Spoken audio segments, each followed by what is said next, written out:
I'm telling you, one of my maybe kids should get one.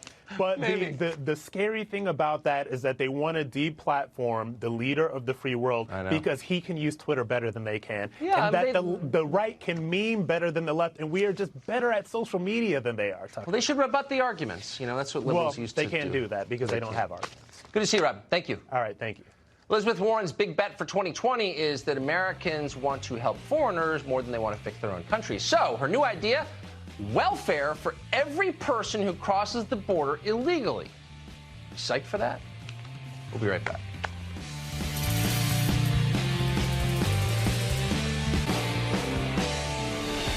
Alexandria Ocasio-Cortez spends an awful lot of time on social media, but somehow she finds extra time in between taking pictures of herself drinking chai latte or whatever to think up new things to do to America. Recently, she's proposed legislation to expand welfare benefits and provide them to everyone. That would include all illegal immigrants without any kind of restriction. Now, that's a pretty far-out idea, but it has at least one very powerful supporter, Democratic presidential frontrunner Elizabeth Warren of Massachusetts. She tweeted that the plan, and I'm quoting, was a big structural change, that's a compliment on the left, that would fix America's problems. Warren has already promised to decriminalize illegal border crossings. In other words, she is now pledging to let anyone on earth come to America who wants to and immediately go on welfare, no questions asked, and by the way, get free health care. Lana Goodman is an investigative reporter at the Washington Examiner and an excellent reporter, we should say. She joins us tonight with this. So, Lana, am I misstating any of this?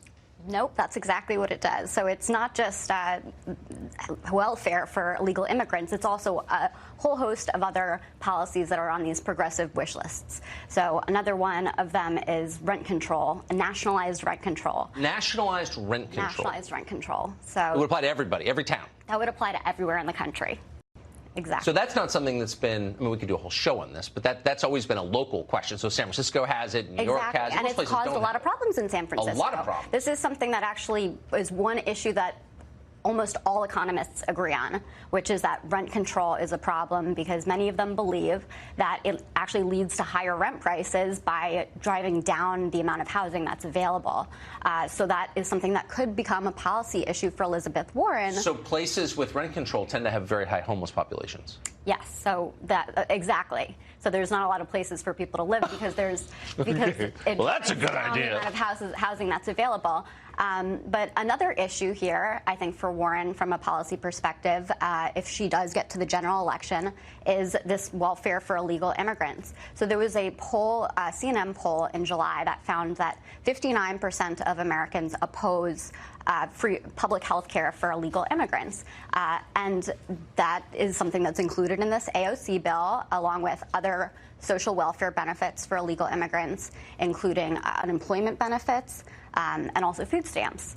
So I think that that is something that could become a problem if she has to defend this to the public during the general election. So has any credible person done an estimate of what would happen if you said to the rest of the world, we're not going to enforce our borders, you're welcome to come here, we won't make you leave, and once you get here, you get free health care, free tuition, housing vouchers, food stamps. Exactly. And that's something that even Bernie Sanders, who people might say is slightly to the left of Elizabeth Warren, doesn't support, because he says if you support social welfare for everybody, which he does, you have to secure the border. You can't have one or the other because we just wouldn't be able to pay for it. So that actually differentiates him on this issue from Elizabeth Warren. And as he said correctly, by the way, I don't often agree with Bernie Sanders, but he said that's a Koch brothers thing. That's a corporate libertarian idea to lower the value of labor. So to keep the borders open. Exactly, to keep the borders open. And he's absolutely right, but Elizabeth Warren's on that side. Yeah, and I think another part of this, too, is this shows that AOC has really become the main power broker in the Democratic Party at this point.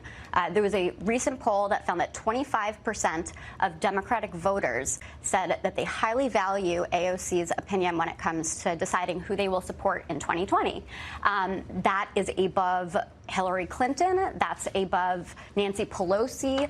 That's above every other Democrat in every other Democratic figure on the national stage, other than former presidents Obama, Clinton, and Carter. The amazing thing is she's got a lot of pluck and vim and moxie, and I appreciate all that, but she's a moron. So she's not somebody who you'd want making decisions for you. Alana Goodman, great to see you. I hope you'll come back. Thank you.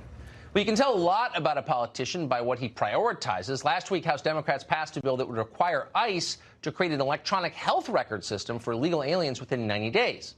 Okay. But as of right now, America's soldiers and veterans don't have an electronic record system like that, and they won't have one for at least several more years. That disparity caught the attention of Congressman Mark Walker, who represents North Carolina. He joins us tonight. Congressman, thanks so much for coming on. I hope I didn't oversimplify that. No, not at all. I was just listening to you and the guest talk about some of Elizabeth Warren's ideals or goals. This is actually happening in the House. Last week during the Adam Schiff show, one of the things that was snuck under the carpet, if you will, was this bill. Now, the title is pretty catchy, the United States Border Patrol Medical Screening Standards Act. But what it does force the DHS to create this electronic health record system for illegals. Absolutely ludicrous once again. So what would that mean? What's an electronic health record system for illegals? Yeah. Well, the Trump administration has done a great job of creating, going a lot of processes, specifically when it comes to legislating that we've been able to work with the White House of helping overall veterans care. What this actually does, and you said it in your intro, that it takes several years to get the veterans on this electronic health record system.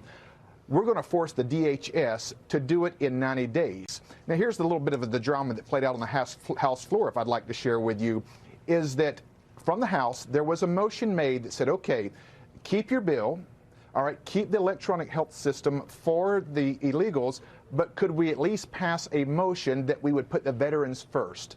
212 Democrats voted that down, and now the bill will go forward. It's absolutely ludicrous. So the request was, could we please put American military veterans ahead in line of illegal aliens, foreign nationals breaking our laws? And the answer was no, we can't do that. That's racist. Yeah, and do it in 90 days, even though we know it's going to take several years for veterans. I've been to the border myself. I have seen the good work. I've seen baby diapers being changed, formulas being mixed. So that we're going to take this money from the CBP. We're also going to take it from FEMA. So if you're in a natural disaster area, okay, and you're needing that federal funding, we're going to take that from you and redirect it and create a record system for people who are sneaking across the border. And that's why our appreciation for people like you, that even though all this impeachment buzz, this is the kind of legislation being passed, not by radicals, but by the mainstream Democrats that we're serving in the United States House. Oh, I agree. I agree completely. I mean, if you think of all the Americans who are being crushed by health insurance bills, I mean, really crushed. Yeah, exactly right. Yeah, and we're rushing to pay for medical care for people who are breaking our laws? I mean, we obviously hate ourselves if we're doing that, I think. We do, and we touched on this just a bit earlier. You may look at Trump and say, hey, he's raw, he leaves scorched earth, which Washington, D.C. probably needed a little bit of it. But you look at this, and then you look at the alternative of this kind of crazy legislation being passed in the House as we speak. No, that's a really good point. Congressman Walker, thank you very much. Good to see you tonight. Thanks, Tucker. So Bernie Sanders was rushed to the hospital for heart surgery today. Will he be able to stay in the campaign? And if he has to leave, which of his rivals benefit most? Sorry to be so blunt about it, but that's the calculation of politics.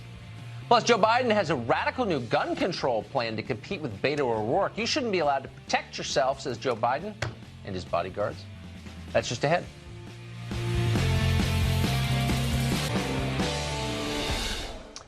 Well, Alexandria Ocasio-Cortez may be the face of the new Democratic Party, but at the very top, where the levers of power are, there's some older people. And that fact is having a big effect on the presidential race all of a sudden.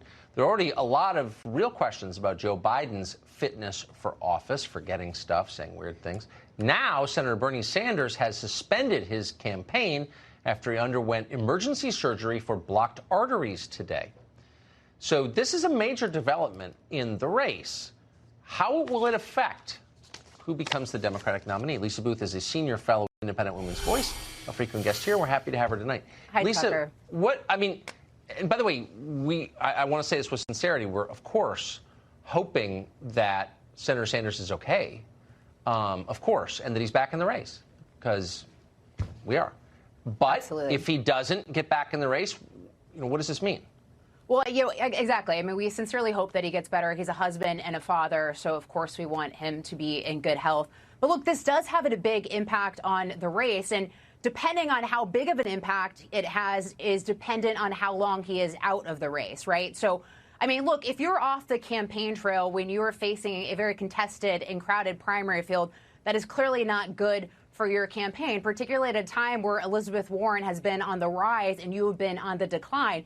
If you look at Elizabeth Warren in Iowa, she's up 7% since June. New Hampshire, she's up 8%. And the big date to keep an eye on is that October 15th debate, because we've seen these debates really help shape the race. So if Bernie Sanders is out of that debate, particularly at a time where he's polling at 11% in the Iowa caucus and 11% in New Hampshire, that's not going to be good for him. No, it's not. I mean, it's interesting that we haven't talked about this openly. I mean, all of us want to be polite, which I think is a good impulse. But 78, and he's not the only one who's, of advanced age in this race. I mean, statistically speaking, it's tough to pull off a presidential campaign, much less running the most powerful country in the world at that age. I guess we're not allowed to say that. I'm 50 and I feel myself slowing down.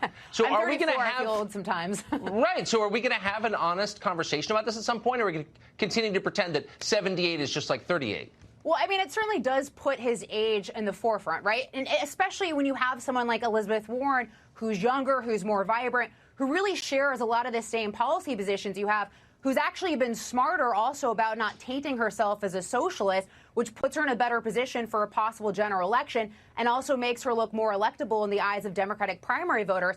And you really can't underestimate the fact of, look, the Iowa caucus and the New Hampshire primary are so vital in any presidential election, whether it's Republicans or Democrats. And those states are really geared towards candidates like Elizabeth Warren and Bernie Sanders, white liberal states. So, right. Any demise or, any decline for Bernie Sanders helps Elizabeth Warren. And we've seen in the most recent Des Moines Register poll of the caucus goers who went for Bernie Sanders in 2016, 32% are supporting Elizabeth Warren right now versus 25% for Bernie Sanders. So she's already been, even with Bernie Sanders in good health in the race, she has already been siphoning off his supporters in both Iowa and New Hampshire. Yeah, I think it's, again, not being mean. Right. No, of course. It's over. Yeah. Lisa Booth, great to see you tonight. Thank you for that. Thank you, Tucker. Well, Beto O'Rourke is never going to be president of the United States. Whatever its problems, this is still a basically decent country. But that doesn't mean he won't continue to hang around and annoy the hell out of normal people forever. And it doesn't mean he won't have an effect in the Democratic primary. In fact, he already has had an effect. He's forced his party to go way left on firearms. Joe Biden has already promised to seize guns from law-abiding Americans, amazingly. So to gun owners out there who say, well, a Biden administration means they're going to come for my guns. Bingo. You're right if you have an assault weapon. The fact of the matter is they should be illegal, period. Now, Biden has released specifics of his gun control plan. He said he would ban so-called assault weapons. He doesn't define exactly what that is, and would force current owners of these firearms either to turn them over to the government or register them under the standard currently used for fully automatic weapons, machine guns. That's not Biden's only idea, though. His plan also seeks to drive gun manufacturers out of business, making them liable when their guns are used in crimes, which is, of course, insane. Knife makers are not liable when knives are used in crimes, which they are more frequently than rifles are. But Ryan Kleckner is a former Army Ranger, a contributor to The Federalist, a frequent guest on the show, and we're happy to have him. Ryan, assess this plan, if you would, Joe Biden's gun control plan. Do you have enough time, Tucker? You mentioned specific details, and he threw a dart at every possible rumor and gun control proposal he possibly could. It's hard to keep track of them all. I'm starting to think that the, hey, let's ban guns is the new I'm going to rehab for scandal-ridden public figures. I mean, Weinstein did it, Trudeau did it, now Biden's doing it. There are tons of proposals. None of them are going to work and do anything to stop violent crime. And some of the three worst you already started to mention. They're going to make manufacturers liable. That's scary. They're going to maybe bring back the assault weapons ban and, like you said, register them under the National Firearms Act. But there's a third one that we can talk about, which is anyone who's guilty of a misdemeanor hate crime can lose their right to possess firearms forever. So manufacturer liability, well, you know that's absurd. You're not going to hold Bic lighters liable for arson. doing that to the firearms industry would absolutely cripple the industry as we know it, and I think that's the plan. So anyone who's